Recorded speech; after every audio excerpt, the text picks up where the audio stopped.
Viviane, félicitations pour cet événement que tu as conçu et qui est vraiment très très généreux pour les artistes.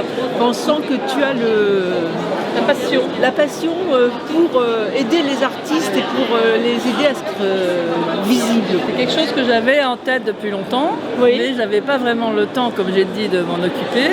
Oui. Et tout d'un coup, ça m'a paru une évidence Qu'il y avait beaucoup d'artistes. qu'il y avait beaucoup d'artistes que j'ai connus dans les années 80. Oui. Et même avant, Oui. des gens avec qui j'ai tissé des relations très importantes, Qui avaient beaucoup de talent. qui avaient du talent, qui sont devenues d'ailleurs, les 3/4 des femmes sont devenues très importantes, Oui.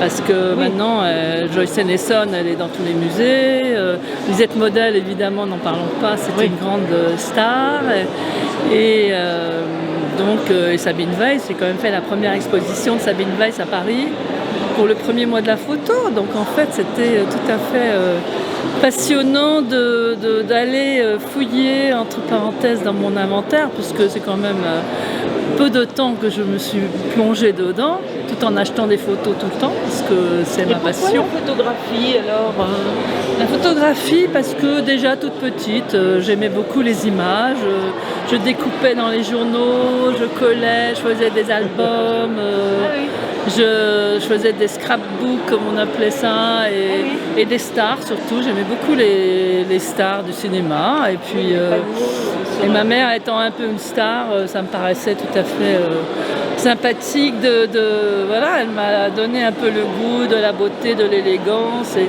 ça a commencé comme ça, bien évidemment. Maintenant c'est plus du tout le style qui m'intéresse. Maintenant ce qui m'intéresse, c'est vraiment les gens qui ont des photographes qui ont des choses à dire, vraiment une démarche très personnelle, où on peut comprendre la personnalité du photographe aussi, et pas seulement.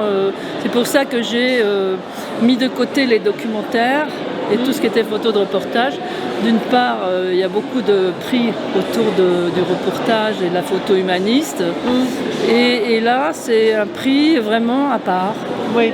L'année Qui dernière, Valombreux, c'était des documentaires, mais c'était très beau, très très beau. C'était beau, mais c'était pas exactement dans le mood qui me correspondait. Donc on a révisé une nouvelle idée de dire qu'on allait beaucoup plus vers des personnalités peu connues, qui font un travail vraiment de fond depuis longtemps, et qui n'ont pas du tout la visibilité, parce que Nicole Gravier, elle a vécu pendant 40 ans en Italie, donc elle a été très proche des milieux d'art plastique, pas trop considérée comme une photographe, et elle faisait des romans photos, elle faisait des choses absolument exceptionnelles, et donc voilà, c'est tous ces mouvements de ces personnalités qu'on ne voit pas dans les musées ni dans les galeries, et qui ont vraiment des choses à dire. Leur donner une visibilité, une grande visibilité,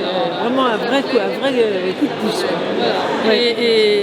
Et pour le livre, donc là on a déjà trouvé un éditeur, donc j'espère que l'année prochaine on pourra présenter le livre de Jean-Claude Delalande. D'accord. Et moi je suis complètement étonnée par la réaction des gens qui ont été invités au prix, parce qu'ils sont tous admiratifs de ce choix, parce que c'est pas du tout ce qu'on attend. Ah oui, étonnant. Voilà, et en fait c'est quelqu'un de très humain.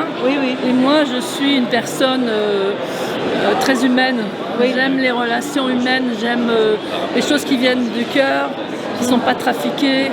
Et là, on est vraiment dans un contexte totalement incroyable, parce que même lui-même, il se demande comment ça peut lui arriver. Il est étonné lui-même de ce... Voilà. Je vous remercie. Merci à toi. C'était l'interview de Viviane Esder, qui est l'initiatrice du prix Viviane Esder de la photographie, au Jeu de Paume, le 9 octobre 2024.